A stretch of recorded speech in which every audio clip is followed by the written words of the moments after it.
Hey guys, this second episode of JC Sports Talk with Jake McClendon. This is Cody Hurtado. We got quite a few things to talk about.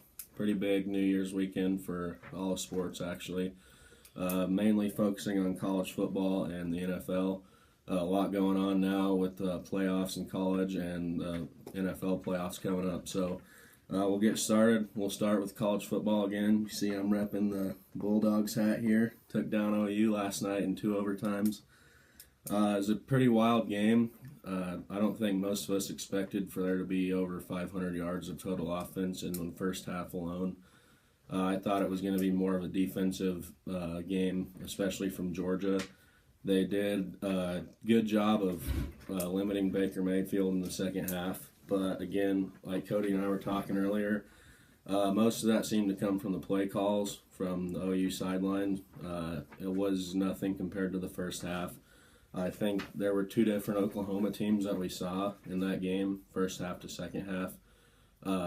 In the first half, it looked like OU was going to do what they've done all year and kind of run away with it. I mean, it was still close, but I thought that Baker was going to keep it up, have maybe 4 or 5 touchdowns. That's what he was on pace for.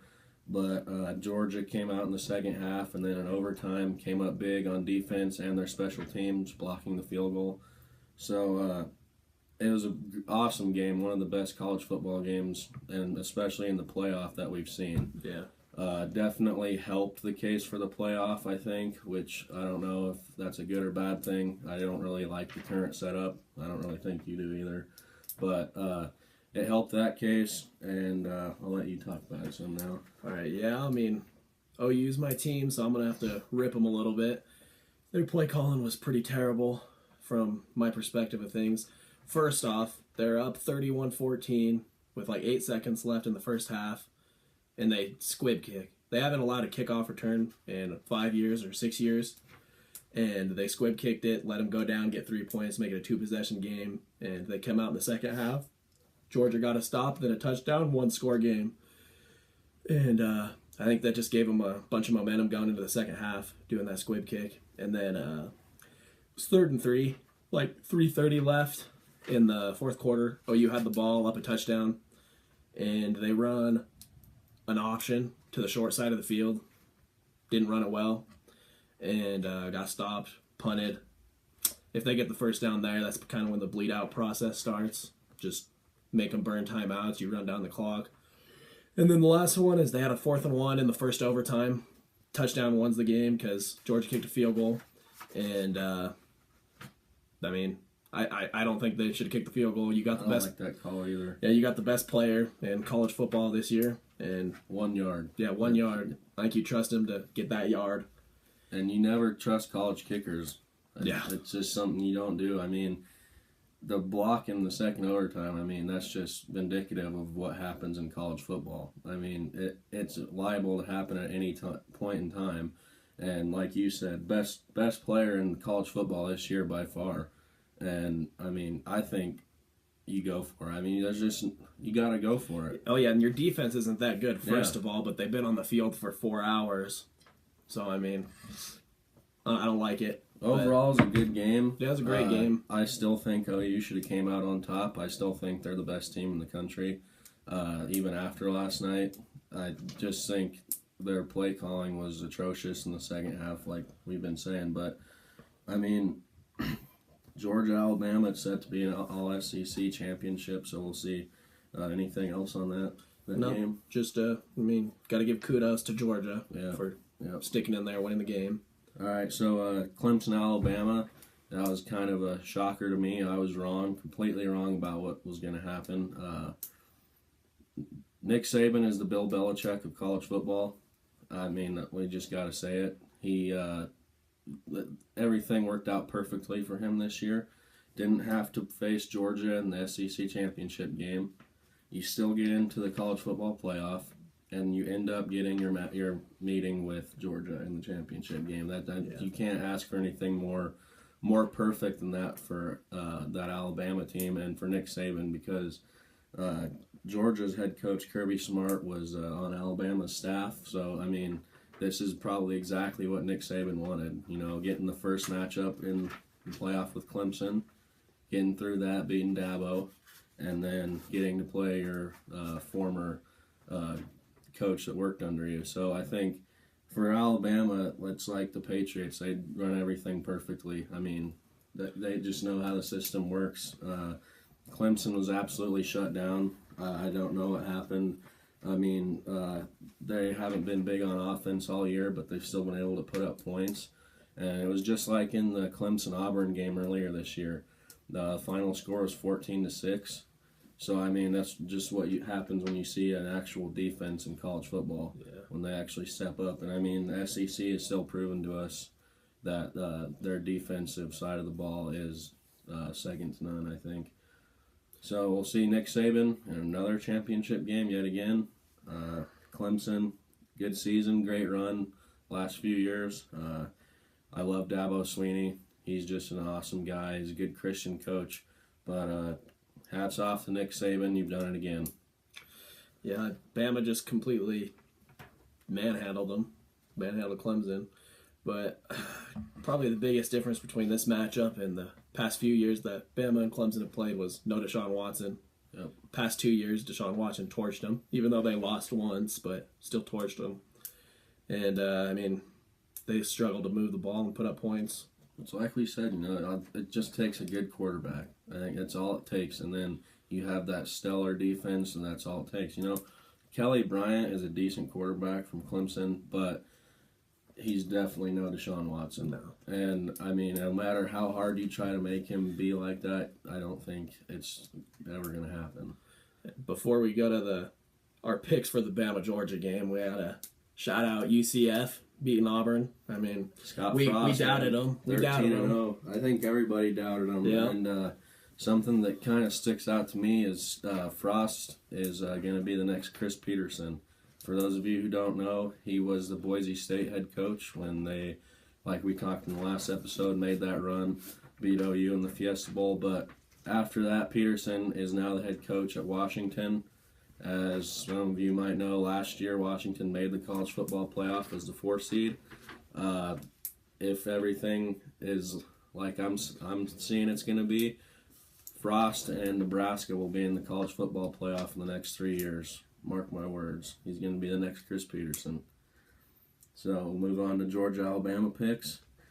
Next Monday night, championship game, all SEC. I don't even know what to call on this because I was so wrong about the Alabama and the Georgia game. I didn't think it was going to be that high scoring. But the way it should go to me is it's going to be a defensive battle on both sides. It's going to be, more importantly, like not for college football, but for like the stage and the camera and all that, it's going to be Kirby Smart versus Nick Saban. That's what it's going to be all about.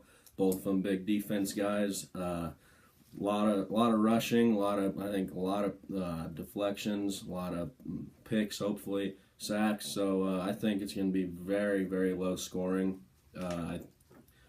Maybe over under 50 points. I don't know. That's still shooting a little high, but I think it's going to be a low scoring game. Nick Saban comes out on top again, and Alabama is national champion again. As much as I hate to say it, roll Tide. Well, Bama, Georgia, I think, same as Jake, I think it's going to be a low-scoring game. Some hard-hitting teams, and I just don't want to pick Alabama, so I'm going to go with Georgia in the low-scoring game. And go for a score. Let's go score. What do you got? Score 21-20. 21-20. I'm going to go with 24-22. I think it'll be something like that. Somebody will have an opportunity. I think Georgia will have an opportunity to kick a game winner at the end. And just as we've seen this season and in years past, Alabama will block it or they'll miss it. So I think Alabama comes out on top. You got Georgia. I got Georgia. Let's just do a bet or a wager on that game. I think that'd be a good one. We'll come up with something. We'll do a bet for the national championship game. The loser will have to do something, and you'll see it on here. We'll name that bet in our next video, because we'll do one more video before that game, I think. So we'll move on to NFL now. We'll let you get us started off with some picks. All right, so first off, I'm going to start with the Jacksonville Buffalo game. And this is the 3 and the 6 seed in the AFC. Jacksonville the 3, Buffalo the 6. First time making the playoffs in, 15 years? 17. 17 years. Buffalo, and quite a bit for Jacksonville, too, I think. But 08 or something. That was the Titans. I think this is... been a while. Yeah. I think this one's going to kind of be like the Bama-Georgia game. It's going to be low scoring, hard fought, 2 quarterbacks who probably below average. Yeah. And I just think Jacksonville's defense is a little better, and their offense could put up a little more points. So I'm going to go with Jacksonville in that one. I agree with you on that one. It's going to be a good weekend for UCF and their products. Blake Bortles will come out on top. Probably no thanks to him. It'll be more in part to their defense. One of the best defense throughout the year. Got a shout out to Jalen Ramsey. Guy's an absolute beast on the outside as a corner. Shuts everyone down. And he has his respect from the receivers in the league that have lined up against him. Bouye is good too. Bouye is another good one. This Jacksonville defense is absolutely stacked. And if you haven't been watching the past few years, they've done it in the draft. They signed Calais Campbell in the offseason, and they've just made moves, and that just goes to prove. I mean, Bortles is an average quarterback, don't get me wrong, but he still has his problems. But Jacksonville's defense is absolutely, as we've said, amazing. So I think they shut down Shady. Tyrod Taylor is a good quarterback, but I don't think in Buffalo's not the right fit for him. Yeah. I'm going to go with Jacksonville, and I guess we'll see if they can make some magic happen after being one of the worst teams in the NFL over the past few years. So moving on, go to Tennessee KC next. Mm-hmm. All right, what's your pick for that one? Well, I have KC winning that one. I just don't think Tennessee is as good as Kansas City. I think Kansas City's just too good on offense. They got a pretty good defense, too. And Alex Smith, Kareem Hunt, and Tyreek Hill, and those guys are going to put up too many points for Tennessee to keep up with, I think. Well, I think the pick that the game we all would have loved to see right here is KC and LA, LA, the Chargers. I think that would have been a great division matchup, Rivers and Smith. I think the Chargers actually would have won that game, but I'm going to have to agree with Cody on this one, which rarely happens, but I'm going to go with Kansas City. Mariota hasn't had quite the year that he had last year. He only has 13 touchdowns on the year. They've been pretty injury-plagued this year. Mariota's had problems. And the one key thing for this game for me is the coaching. Andy Reid, probably my favorite coach of all time, being an Eagles fan. The guy is an absolute genius, I think. He's one of the best coaches to ever step on a field. Even though he doesn't have the playoff or Super Bowl pedigree to go with it, I think that Andy Reid is the catalyst in this game. I think he outsmarts, what's his face from Tennessee? I don't even know. I can't even think their coach's name. Mularkey? Yeah, Mularkey. Yep. I think he outsmarts them. Tennessee can't keep up. KC handles them. So then we'll move on to the NFC. We'll start with the 3-6 matchup there. Atlanta against the Rams. I'm going to go with Atlanta in this game, just to go off the beaten path a little bit. I think experience is going to play a big factor in this game.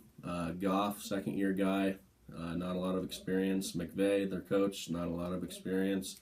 The first year as head coach. Last year, Atlanta making it to the Super Bowl.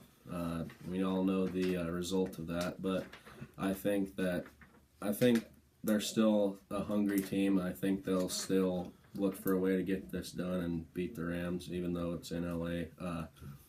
Still, it's not the Rams stadium, so I think that plays a big part, and we've seen it throughout the regular season. They don't have quite the home field advantage that you see in other stadiums. Like when the Eagles went to play there were more Philly fans in the stadium than LA fans. That's just how it goes when you don't play at your own stadium. So I think that Atlanta, Matty Ice comes in clutch. I think he leads a game-winning drive at the end of the game to beat them. It'll be somewhere, I think, I'm going to go with 34-27 for a final score on that one. So what do you got? Well, I'm going to pick the Rams here. I think Goff and Gurley and those guys are going to put up a lot of points. And I think Matt Ryan and the Falcons are going to keep up with them. I'm going to go somewhat similar score, probably like 31-27, but with the Rams on top. And yeah, I don't think they're going to go any farther than this round, the Rams, but I think they'll find a way to win this one and get a playoff victory. First time for a while after a bunch of 8-8, 7-9 seasons with Jeff Fisher. So if the Rams win, you have them losing to Minnesota. Yeah. All right. You go with New Orleans, Carolina. All right, so New Orleans, Carolina. This is probably the most intriguing first-round matchup in the playoffs, I think, in my opinion. Interdivision matchup. Carolina hasn't beaten New Orleans this year. New Orleans is a team I don't think we all expected to do this well this year. I mean, Drew Brees is one of the best quarterbacks to ever step on a field, and Sean Payton has been right there with him over the past few years. But on the other side, you have Cam Newton, one of my absolute favorite NFL players. I know a lot of people don't like him, but I don't really care.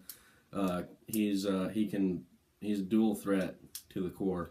He can run it, he can pass it, and he does it with style. He does it with grace. He does it with precision. I think that Carolina will come out on top in this game, and I think that Cam Newton gets a shot at playing Philly in the next round, which will be a fun game. It'll be a rematch from a Thursday night game this year.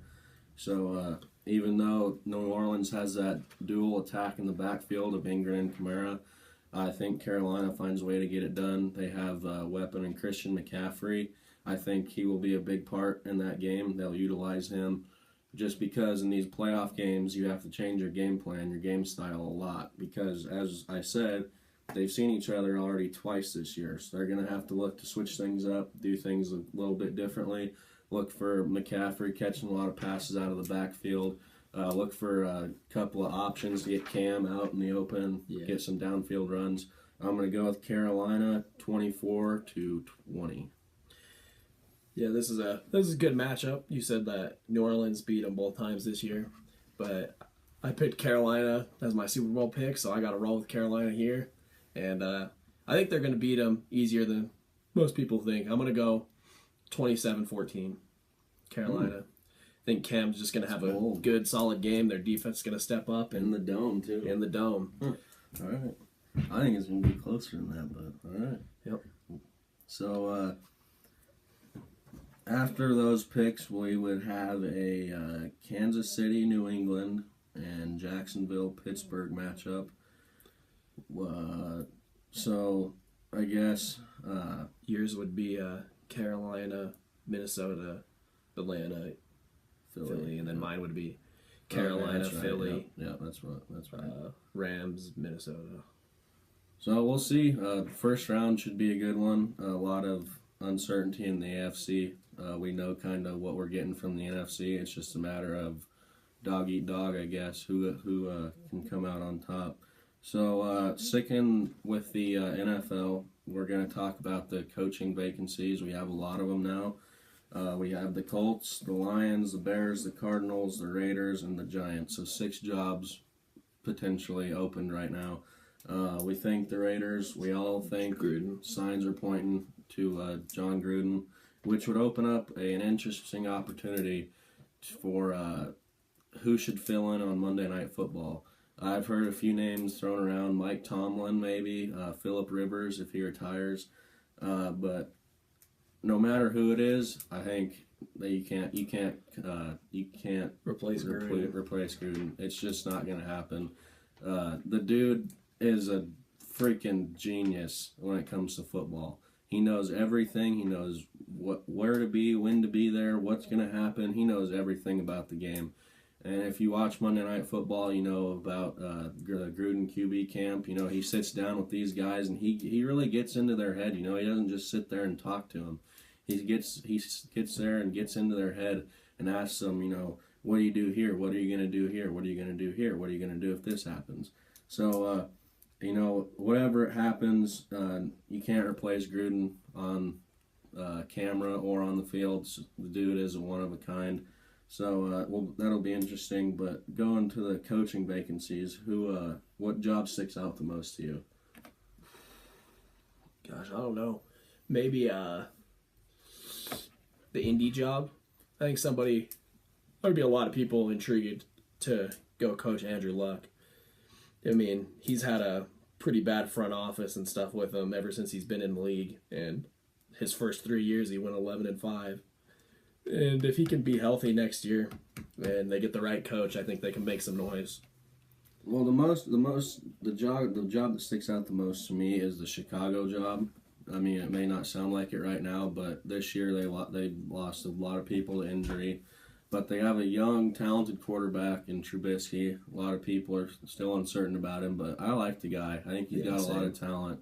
And I think if they have a strong draft this year, then I think if they bolster up the defense, they have Trevathan, they have Amukamara, they have some guys on defense that can make plays, and then they have Jordan Howard in the backfield. They still need some receiver, a solid elite receiver on the outside, but I think that job would intrigue me the most to go to just because of the youth, and I think just the opportunity that they have. And again, a big thing in the NFL is tradition. And the Bears are one of the NFL's one of the biggest powerhouse franchises, with the 85 team, you had Urlacher. But throughout the past few years, it's been a little rough. John Fox is an absolute awful head coach. I can't stand him as a coach. I think it's just terrible. So I think whoever gets the job is going to have a bright couple of years ahead of them. Yeah, I can see that one. Like you were saying, I feel like it's kind of like the Rams this year if they get the right coach in there. Because John Fox is kind of like Jeff Fisher. Mm-hmm. He's a defensive guy. Mediocrity every year. Mediocrity. And you get the right guy in there with a young quarterback and good things can happen. And we've seen that too. Like you said, McVay. Another is Shanahan. And Garoppolo. So I think the Bears is a good fit, is a good job. The Lions is a good job. Stafford's still in his prime, I think, and they're just a few players away from making a deep playoff run. 9-7 this year, but unless you got anything else, I think we'll move on from that. Yeah, I think so. All right, so we'll move on to NBA now. Not a lot of huge news to talk about, but there's one development in Cleveland that is pretty important right now. I'll let you speak a little bit about that. Isaiah Thomas is making his season debut tonight. IT. He's coming off the bench under a minutes restriction. I'm going to guess it's probably going to be like Kawhi. He's probably going to play about 16 minutes coming off the bench. And I think those 15, 16 minutes are going to be when LeBron's on the court to get that gel with LeBron. Definitely. And it just makes me sad. I was hoping he'd come back tomorrow night against the Celtics, and he is not playing tomorrow.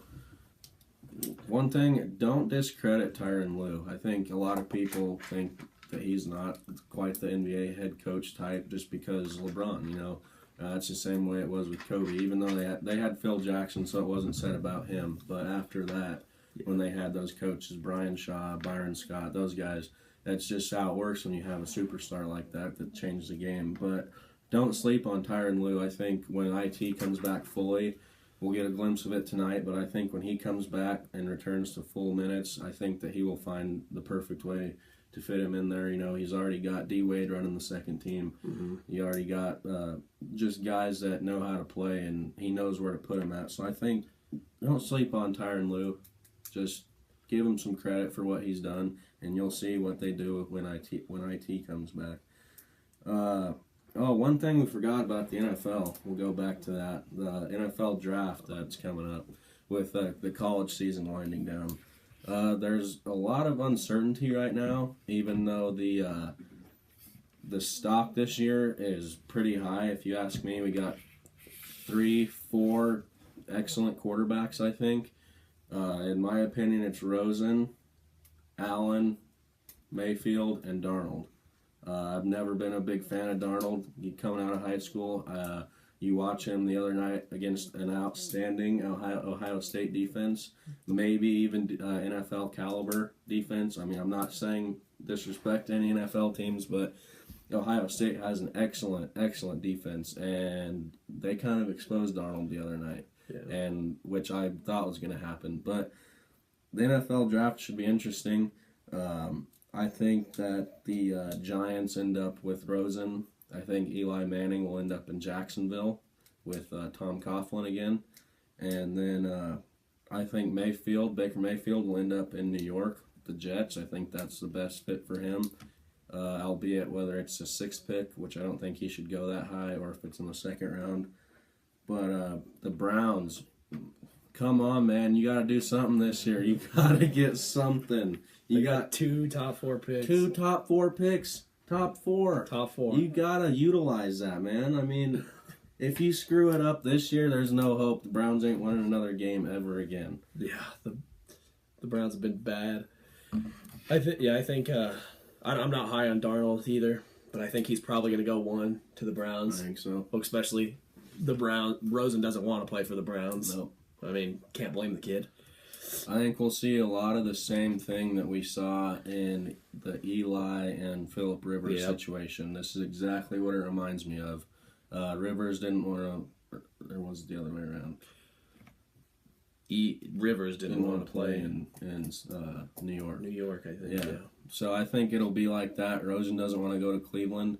Darnold might be a solid guy in the NFL. Rivers type, I don't think he'll ever reach that, but he'll be the same type of quarterback. You know, get some franchise wins, get some yards, but never really do anything in the postseason. Whereas I think Rosen can be that Eli Manning type of guy, coming out and leading his team, you know, and just winning those big games. So the draft will be interesting. A lot of offensive and defensive linemen on the board. It's what a lot of people are in search for. Not a lot of receivers in the first couple of rounds that stick out. James Washington from Oklahoma State and Calvin Ridley from Alabama are the 2 big names. But draft should be interesting. We'll talk a little bit about the number 5 pick right now. Everybody's favorite here, the Denver Broncos.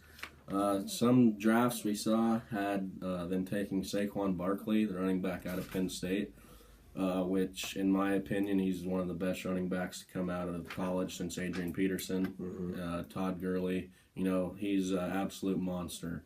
But I think the best fit for Denver would be to, if they're going with a quarterback, which I don't think they will, but if they do, I think they'll take Josh Allen, as we talked. I agree. Elway's big on the tall, white, small-town boys. That can throw the ball far. Throw the ball, yeah. He's a lot like Paxton Lynch, tall. Brock Osweiler, yep. A lot of similarities there. But I think after that, unless you got anything... Yeah, I don't know. And with that pick, I have no idea what the Broncos are going to do. Like, might go offensive line. I mean, that is pretty high, but I mean, like you said, it's pretty full of some offensive line and defensive line talent. But the Broncos have a lot of needs, and they need to address one of them there. But that Josh Allen's pretty raw, I think. Can you draft a GM in the draft? I don't think so. Can you get rid of Elway and get a new GM? Because that's your number 1 problem, Denver fans. I agree. John Elway. Until you get him out of there, you're not going to be happy. You had a Super Bowl win, but that took one of the greatest quarterbacks of all time. Even though he didn't do a lot, it was still his leadership, I think. His mind. Above the neck. That's what took him all the way and won it for him, along with their defense. Their defense is still top notch. Yeah, I mean they don't have a pass rush besides Vaughn. Yeah, you can't be mad about their defense. They're still solid as they have been. But number 1 problem, John Elway, and I will say it until he's gone. I agree. You'll see the success when he leaves, I think. But moving on from that, we'll kind of start wrapping it up. Finish up NBA. James Harden is out 2 weeks with a hamstring injury. I think that speaks a lot louder than people think with the issues they have when Chris Paul's not on the court. Yeah. I think that now these 2 weeks are going to be pretty rough for Houston. They were the number 1 team in the West last week or 2 weeks ago when Curry was out.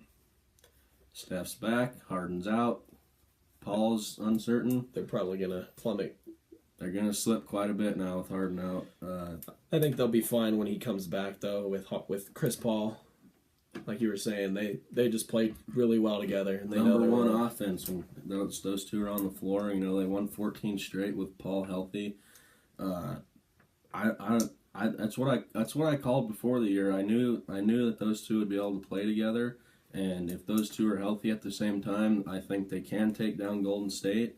But that's a big if. You know, injuries are a big thing in the NBA. You know, I even think with Steph being out for Golden State, you see the void that is there when that can't be filled with Steph not on the floor, just because he's one of the guys that, whether we want to admit it or not, he's changed the game. Yeah, he's changed the game of basketball. You know, kids want to shoot 40-foot 3-pointers now, and everybody's shooting 40-foot 3-pointers. Yeah, so I mean, with Steph gone, even though they were still fine, you know, you still have one of the best players in the fucking planet. Yeah. And Klay Thompson and Draymond. You still see what happens when one of your best players leaves. And that brings up another point that me and Cody kind of talked about a little bit with the Warriors. And you know what I'm talking about? The Draymond? Yeah, bring it up a little bit. All right, well, we say probably the most important player to the Warriors' success is Draymond Green. We think he's that glue that holds the team together. And like we've talked about it, that they're probably going to get rid of him or Klay in the next coming years, probably one of them. And we think they should probably get rid of Klay over Draymond, because you see it whenever Draymond sits out. They're just not the same when he's not on the floor. Like the finals a few years ago against the Cavs when he got suspended for that Game 5 or Game 6? Game 6. Yeah. Game 6, and they lost it, and then Cleveland forced that Game 7. I think Draymond's a lot more valuable than people think. I think a lot of the guys like that are the favorites to us, I think. Because, you know, growing up, that's how we played. You know, we play both sides of the ball in football. We do everything, you know, basketball. That's just how we were raised to play. So I think that speaks a lot to us, and I mean, it probably will to a lot of you. But those guys that just don't give up. You know, he almost had a triple-double last year with. He did have a triple-double with no points. With 9 points or something. 9 points. That's what you want. That's what you look for, you know. A guy who hustles, who rebounds, who assists, who steals, who does it. You know, he can do it on the offensive and defensive end. And we're real big on Draymond Green, and I think everyone should be. No matter how outspoken he is, whatever your opinion is of him, the dude is an absolute animal on the floor, and he is the glue that holds the Golden State Warriors together. So after that, we'll talk about the Lakers for a little bit. These guys right here, the one of the most famous franchises in the NBA. They've had quite a few problems lately, and last week they skipped having practice to have a team heart-to-heart meeting. So instead of practicing, they all sat down in a room and got their feelings out and made sure everybody was okay, just because that was 2017. Now it's 2018, I don't want to see that BS anymore, okay, Luke Walton? All right? I'm a big Lakers fan, I don't want to see that anymore. You get out on the effing court and you play basketball, all right? This really pissed me off being a Lakers fan, seeing that. I mean, everybody has problems. Every team has issues. Yep. You're not going to work crap out by talking about it, all right? You're going to work it out by being on the floor and actually playing basketball. I know you're a young coach, Luke, but you got to realize that. These guys aren't your best friends, all right? You're their coach. You're someone they look up to. You have to lead them. And a big problem with what they said was the upcoming free agent market. You know, LA is going to go after potentially two. Paul George, LeBron, whoever they want to go after, and guys just don't know about what's going to happen in LA. Well, guess what? That's next year. That's next summer. It's right now. You got to play for right now. Play for the team you're on right now, the guys who you're playing with right now. I don't know what else to say, but it just floored me when I saw that. Yeah, I agree with you. That's pretty. There's something wrong when you have to do that in the NBA. Heated, man. Some grown ass men and sit around and talk about your feelings. Yeah. But like we were talking before, since Lonzo Ball's been out, they haven't won a game, and I think that speaks a lot to what he brings to the game. he doesn't have to score 20 points to be effective. It's just like what we were talking about with Draymond. Guys like that. You know, when they're not on the floor, even though he's not averaging 30 points a game, you can still see what happens when they're not on the floor. Mm-hmm. That's just things that people don't see on TV when they don't see the big dunks or the threes or whatever. It's stuff that they don't do, the leadership. And Lonzo has been dubbed that guy. He's been dubbed the next Kobe. As much as I hate to say it, that's who he's been dubbed as in LA now. Mm-hmm. And you notice that when he's not on the floor. And but a lot of people have been saying he's a bust and stuff like that. It's way too early to tell, but before he got hurt, he was kind of coming on, I think. He was getting up there like 15 points a game before he got hurt, making it like 50-60% of his shots. Like 9 rebounds, 9 assists. I mean, he's getting up there. I think he's doing a lot better. I think he's probably going to change the passing game here in the next few years. I've got to shout out another rookie in the NBA, Dennis Smith Jr. Not a lot of hype around him because of the Lonzo Ball, the Markelle Fultz, whatever. He had a triple-double the other night. Became the third youngest to record a triple-double after the King, Bron, and Lonzo, and then him. So I got to shout out DSJ. Dude's an absolute freak. Fun to watch. Got a lot of bounce, a lot of talent. Westbrook, I think. Westbrook-ish skills there. Last thing, we'll talk about Cavs Celtics coming up Wednesday night, tomorrow night. Cody called it before the year. This would be the game that IT returned. Pretty damn close. One game off. Kudos to that call, but even without IT on the floor, it's still going to be, I think, look at the Eastern Conference Finals. Yeah. Definitely, in my opinion, that's what it's looking like right now. And if that's the case, then we're in for an exciting Eastern Conference Finals. Even without the Celtics having Hayward, no IT, whatever, the LeBron-Kyrie rivalry, I think, is still strong, and I think it will be until LeBron retires. I think so, too. It's going to be a fun, high-energy game. We'll get to see, like I said, what's going to come in the playoffs, and, kind of how Boston can kind of upset Cleveland, I think, is the main thing we're looking at, how Kyrie can overcome that little brother to LeBron that he's at right now, to see if he can get on that level, and if he can, then good for him, but in my opinion, I don't think that'll happen. I think Cleveland too much is probably too much for him right now. I think when Isaiah Thomas gets fully back, I think him and LeBron are going to do some damage together. But who are you picking for this game? No IT? No IT. Tomorrow I'm going to go with Boston. It is in Boston, isn't it? Yes. Okay. So I'm going to go with Boston at home in the Garden. I think Kyrie goes off for 35, 40 points. It'll be a close game, come down to the wire, but I'm gonna go with Boston. I'm gonna stick with Cleveland. I think it'll be a close one, but I'm hoping LeBron's gonna get one of those chances to